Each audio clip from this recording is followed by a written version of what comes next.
আসসালামু আলাইকুম। Learn fluency চ্যানেলের পক্ষ থেকে সপ্তম শ্রেণীর শিক্ষার্থীদেরকে স্বাগতম জানাচ্ছি আজকের এই টিউটোরিয়ালে। আজকে আমরা আলোচনা করব তোমাদের বিজ্ঞান বইয়ের পঞ্চম অধ্যায়ের অনুশীলনে যে সৃজনশীল প্রশ্ন, সংক্ষিপ্ত প্রশ্ন এবং বহু নির্বাচনী প্রশ্নগুলি রয়েছে, এই ক্লাসে আমরা সেগুলির উত্তর করে ফেলব। তো চলো আলোচনাটি শুরু করা যাক। শুরু করছি পরম করুণাময় মহান আল্লাহ তাআলার নামে। তো তোমরা যদি তোমাদের এই অধ্যায় থেকে অনুশীলনে চলে আসো, সর্বপ্রথম কিন্তু দেখতে পারবে যে এখানে তোমাদেরকে শূন্যস্থান পূরণ করতে হবে। চলো আমরা শূন্যস্থান পূরণের উত্তরগুলি দেখি, এরপর সৃজনশীল এবং সংক্ষিপ্ত প্রশ্নের উত্তরগুলো দেখে নেব। আচ্ছা, তো দেখো এখান থেকে শূন্যস্থান পূরণ ১ নম্বরে বলা হচ্ছে যে এনজাইম খাদ্য পরিপাকে সাহায্য করে। তার মানে শূন্যস্থানে কিন্তু বুঝবে খাদ্য পরিপাকে। এরপর আমিষ জাতীয় খাদ্য পরিপাক হয়ে অ্যামাইনো অ্যাসিডে পরিণত হয়। তার মানে শূন্যস্থানে বসবে কিন্তু আমিষ। ৩ নম্বর লোহিত কণিকায় হিমোগ্লোবিন নামক এক প্রকার পদার্থ থাকে। তার মানে শূন্যস্থানে কিন্তু বসবে হিমোগ্লোবিন। এরপর ৪ নম্বর অনুচক্রিকা রক্ত জমাট বাঁধাতে সাহায্য করে। ৪ নম্বর শূন্যস্থানে বসবে অনুচক্রিকা। শ্বেত রক্ত কণিকা দেহে প্রহরীর মতো কাজ করে। তার মানে শূন্যস্থানে কিন্তু বসবে শ্বেত রক্ত। আচ্ছা, এরপর তোমরা যদি তোমাদের বইয়ের অনুশীলনে চলে আসো, দেখো এখানে দেখতে পারবে যে তোমাদেরকে সংক্ষিপ্ত প্রশ্ন দেওয়া হয়েছে, তাই না? এখানে মূলত তোমাদেরকে ৫টি সংক্ষিপ্ত প্রশ্ন দেওয়া হয়েছে। চলো আমরা একে একে সংক্ষিপ্ত প্রশ্নের উত্তরগুলো একটু দেখে ফেলি। ১ নম্বর প্রশ্ন বলা হচ্ছে পরিপাক পরিপাক হওয়া খাদ্য কোথায় কিভাবে শোষিত হয়? উত্তর ইলিয়ামেই সাধারণত পরিপাককৃত খাদ্য ব্যাপন পদ্ধতিতে শোষিত হয়। অর্থাৎ ইলিয়াম হলো ক্ষুদ্রান্তের শেষ অংশ। ইলিয়ামের প্রাচীরে শোষণ অঞ্চল থাকে। ব্যাপন পদ্ধতিতে শোষণ কার্য সমাধার জন্য প্রাচীর গাত্রে আঙ্গুলের মতো প্রেক্ষেপিত অংশ থাকে। এদের ভিলাই বলে। হজমের পর খাদ্যর সারাংশ ভিলাই গাত্র দ্বারা শোষিত হয়। ২ নম্বর প্রশ্ন তোমাদেরকে বলা হচ্ছে দাঁত পরিষ্কার রাখার প্রয়োজনীয়তা ব্যাখ্যা করো। উত্তর দাঁত মানুষের একটি প্রয়োজনীয় অঙ্গ। বিভিন্ন প্রকার খাদ্যদ্রব্য কর্তন, চর্বণ ও পেষণে দাঁতের ভূমিকায় মুখ্য। তাছাড়া সুষ্ঠু সবল জীবনযাপনের জন্য দাঁত পরিষ্কার রাখা অত্যন্ত প্রয়োজন। দাঁত অপরিষ্কার থাকলে, অর্থাৎ দাঁত ব্রাশ না করলে দাঁতের ফাঁকে খাবারের কোনো আটকে তা পচে মুখে দুর্গন্ধ হয়। দাঁতের বিভিন্ন সমস্যার পাশাপাশি দাঁতের ক্ষয় হয়। তাছাড়া দাঁত অপরিষ্কার থাকায় মুখের দুর্গন্ধজনিত কারণে লোকসমাজে লজ্জা পেতে হয়। তাছাড়া দাঁতের ফাঁকে পচনকৃত খাদ্য অন্যান্য খাদ্যের সাথে পেটে যায়, ফলে বিভিন্ন রকম পেটের পীড়া দেখা দেয়। উল্লেখিত দিক থেকে মুক্তি পেতে দাঁত পরিষ্কার রাখা একান্ত প্রয়োজনীয়। এবার ৩ নম্বর প্রশ্ন বলা হচ্ছে মুখ দিয়ে পাকস্থলীতে কিভাবে খাদ্য যায়? বর্ণনা করো। উত্তর দেখো খাদ্য অন্ননালীর ভিতর দিয়ে সামনের দিকে অগ্রসর হয়। অন্ননালীতে আংটির মতো গোল পেশি রয়েছে। এই পেশিগুলো সংকোচন ও প্রসারণ করতে পারে। খাদ্যবস্তুর পেছনে অন্ননালীর পেশি সংকুচিত হয় এবং সামনে অন্ননালীর পেশি প্রসারিত হয়। অন্ননালীর এরূপ সংকোচন ও প্রসারণকে ক্রম সংকোচন বলে। এভাবে সংকোচন ও প্রসারণের ফলে খাদ্যবস্তু অন্ননালীর ভিতর দিয়ে গলবিলে হয়ে পাকস্থলীতে যায়। ৪ নম্বর প্রশ্ন তোমাদেরকে বলা হচ্ছে তোমার দেহে রক্তকণিকার প্রয়োজনীয়তা ব্যাখ্যা করো।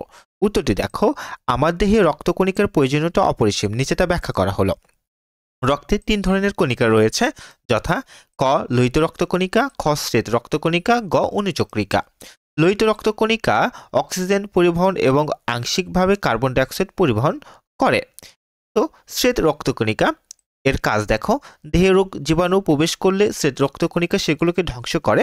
শ্বেত রক্তকণিকা দেহে প্রহরীর মতো কাজ করে, তাই এদের সৈনিকের সাথে তুলনা করা হয়। অনুচক্রিকা দেহের কোনো অংশ কেটে গেলে বা কেটে রক্তপাত ঘটলে অনুচক্রিকা রক্ত জমাট বাঁধতে সাহায্য করে। এসব রক্তকণিকাগুলো যদি আমার দেহে অনুপস্থিত থাকে তাহলে আমার পক্ষে সুস্থ থাকা অসম্ভব, তাই উক্ত রক্তকণিকা আমার দেহে অত্যন্ত প্রয়োজনীয়। ৫ নম্বর প্রশ্ন বলা হচ্ছে রক্তনালী আমাদের দেহে কি কাজ করে? উত্তর দেখো যে নালীর মধ্য দিয়ে রক্ত প্রবাহিত হয় তাকে রক্তনালী বলে। রক্তনালী আমাদের দেহে যেসব কাজ করে তা নিম্নরূপ। আমাদের দেহে ৩ ধরনের রক্তনালী আছে, যথা ধমনী, শিরা ও কৈশিক নালী। ধমনী অক্সিজেন সমৃদ্ধ রক্ত পরিবহন করে। শিরা কিছু ব্যতিক্রম ছাড়া শিরা সাধারণত কার্বন ডাই অক্সাইড সমৃদ্ধ রক্ত বহন করে। কৈশিক নালী দেহকোষের চারপাশে অবস্থান করে। আচ্ছা, এরপর আমরা সৃজনশীল প্রশ্নের উত্তরটি দেখার আগে এখান থেকে তোমাদের যে বহু নির্বাচনী প্রশ্ন দেওয়া হয়েছে এর উত্তরগুলি একটু দেখে ফেলি। তো তো দেখো বহুনির্বাচনী প্রশ্ন 1 নম্বর প্রশ্ন বলা হচ্ছে দেহের সবচেয়ে বড় গ্রন্থি কোনটি? উত্তরটি কিন্তু হবে ঘ নাম্বার যকৃত। তার মানে যকৃত কিন্তু দেহের সবচেয়ে বড় গ্রন্থি। এরপর 2 নম্বর প্রশ্ন তোমাদেরকে বলা হচ্ছে যে লালায় থাকে কোনটি? উত্তরটি হবে ক নাম্বার টায়োলিন ও পানি। এরপর দেখো তোমাদেরকে এখানে একটি চিত্র দেওয়া হয়েছে, এই চিত্রটি দেখে কিন্তু তোমাদেরকে 3, 4 ও 5 নম্বর প্রশ্নের উত্তর করতে হবে। তো দেখো এখান থেকে 3 নম্বর প্রশ্ন তোমাদেরকে বলা হচ্ছে যে নিউক্লিয়াসে অনুপস্থিত থাকে নিচের কোনটি কোনটি? এখান থেকে 3-এর উত্তরটি হবে কিন্তু ক নাম্বার MON, অর্থাৎ এই অংশগুলি। 4 নম্বর প্রশ্ন বলা হচ্ছে পি চিহ্নিত অংশটির কাজ হচ্ছে, এই যে পি চিহ্নিত অংশ আমরা দেখতে পাচ্ছি এটার কাজ কি? এটার কাজ হচ্ছে খ নাম্বার উত্তরটি হবে খাদ্য সার বহন করা এবং বজ্র নির্গমনে সহায়তা করা, বজ্র নির্গমনে সহায়তা করা। আচ্ছা, এরপর 5 নম্বর প্রশ্নের উত্তর দেখো। 5 নম্বর প্রশ্ন বলা হচ্ছে কোনটি রক্ত জমাট বাঁধতে সাহায্য করে? উত্তরটি হবে কিন্তু এন, উত্তরটি হবে এখান থেকে এন, 5-এর খ নাম্বার। আচ্ছা, তো এরপর দেখো আমরা সৃজনশীল প্রশ্ন দেখবো, তাই না? তো সৃজনশীল প্রশ্নের উত্তরগুলি দেখার আগে এখানে দেখো তোমাদেরকে কিন্তু একটি উদ্দীপক দেওয়া হয়েছে, তাই না? তো উদ্দীপকে কিন্তু এই যে এই চিত্রটি তোমাদেরকে দেওয়া হয়েছে 1 নম্বর সৃজনশীলের ক্ষেত্রে। চলো আমরা ক খ গ খ প্রশ্ন 4টির উত্তর আমরা একটু পর্যায়ক্রমে দেখে ফেলি। ক নম্বর প্রশ্ন তোমাদেরকে বলা হচ্ছে এখানে যে ভিলাই কি? তো উত্তরটি দেখো বলা হচ্ছে ক্ষুদ্রান্তের অন্তঃপ্রাচীরে আঙ্গুলের মতো প্রবর্ধক বা অভিক্ষেপ থাকে, এগুলোই ভিলাই।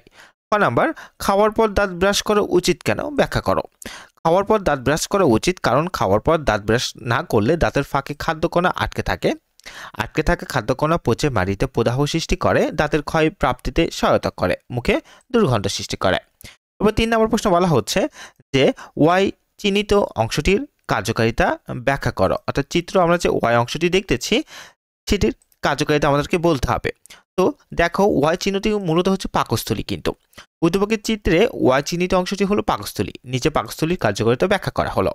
অন্ননালী ও ক্ষুদ্রান্তের মধ্যবর্তী স্থানে পাকস্থলীর অবস্থান, এর আকৃতি থলের মতো, এর প্রাচীর বেশ পুরু ও পেশিবহুল, গলবিল ও অন্ননালীর ক্রম সংকোচনের ফলে পিচ্ছিল খাদ্যবস্তু এখানে এসে জমা হয়। পাকস্থলী নিম্নরূপ কাজগুলো করে: 1 পাকস্থলীতে সাময়িকভাবে খাদ্য বস্তু জমা থাকে।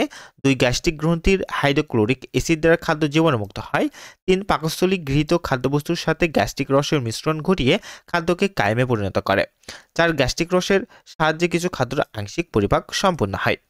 এরপর ঘ নম্বর প্রশ্ন বলা হচ্ছে জেড অংশটি ক্ষতিগ্রস্ত হলে মানবদেহে কি ধরনের সমস্যা দেখা দেবে, ব্যাখ্যা করো। জেড অংশটি বলতে চিত্রের যে জেড অংশটি আমরা এখানে দেখতে পাচ্ছি এটা হচ্ছে মূলত যকৃতি।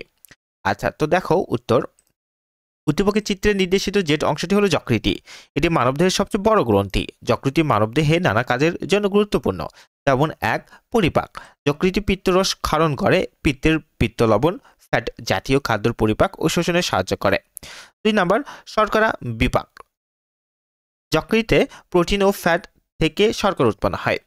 রক্ত সংক্রান্ত কার্যাবলী, ভ্রূণ অবস্থায় যকৃতে লোহিত রক্তকণিকা সৃষ্টি হয় এবং পূর্ণাঙ্গ অবস্থায় লোহিত রক্তকণিকা ধ্বংস হয়। 4 নাম্বার সঞ্চয়মূলক কাজ, যকৃতে গ্লাইকোজেন, ভিটামিন এ ও ডি সঞ্চিত থাকে। রক্ষণামূলক কাজ, যকৃতে বিভিন্ন প্রকার অ্যান্টিবডি সৃষ্টি হয়। তাপ নিয়ন্ত্রণ, যকৃত রাসায়নিক ক্রিয়ার উৎপন্ন তাপ শোষণ করে দেহের তাপ নিয়ন্ত্রণে সাহায্য করে। এরপর আমরা 2 নম্বর প্রশ্নের উত্তরটি, অর্থাৎ 2 নম্বর সৃজনশীল প্রশ্নের উত্তরটি দেখার আগে এখান থেকে আমরা চিত্রটি একটি খেয়াল করি। দেখো এটা হচ্ছে মূলত কিন্তু তোমাদের চিত্রটি দেওয়া হয়েছে। তো দেখো চিত্র থেকে আমাদের ক খ গ খ প্রশ্নটির উত্তর করতে হবে। ক নম্বর প্রশ্ন বলা হচ্ছে পেরিকার্ডিয়াম কি? উত্তর দেখো পেরিকার্ডিয়াম হলো হৃৎপিণ্ডের বাইরে স্তর বা আবরণ। ক নম্বর প্রশ্ন তোমাদেরকে বলা হচ্ছে যে লাইপেজ বলতে কি বোঝায়, ব্যাখ্যা করো। উত্তরটি দেখো যে লাইপেজ হলো অগ্নাশয়ের অ্যাসাইনাস ও ডিউডেনাম থেকে নিঃসৃত হওয়া স্নেহ পদার্থ হজমকারী এক প্রকার উৎসেচক, অর্থাৎ এরা চর্বি জাতীয় খাদ্য পরিপাককারী বা লাইপোলাইটিক উৎসেচক। লাইপেজ চর্বির ফেনাকে ভেঙে ফ্যাটি অ্যাসিড ও গ্লাসারলে পরিণত করে। আচ্ছা, এরপরে গ নম্বর প্রশ্ন দেখো। গ নম্বর প্রশ্ন তোমাদেরকে বলা হচ্ছে যে উদ্দীপকে তার চিহ্নিত পথে কিভাবে রক্ত সঞ্চালিত হয়, ব্যাখ্যা করো। উত্তরটি দেখো উদ্দীপকের চিত্রে হৃৎপিণ্ডে রক্ত সঞ্চালন প্রক্রিয়ায় দেখানো হয়েছে। মূলত অলিন্দ ও নিলয়ের ক্রমাগত সংকোচন ও প্রসারণের মাধ্যমে হৃদযন্ত্রের রক্ত সঞ্চালন সংঘটিত হয়। কার্বন ডাইঅক্সাইড সমৃদ্ধ রক্ত দেহ থেকে ঊর্ধ্ব ও নিম্ন মহাশিরার মাধ্যমে ডান আলিন্দে এবং অক্সিজেন সমৃদ্ধ রক্ত ফুসফুস থেকে ফুসফুসীয় শিরা পথে বাম আলিন্দে আসে।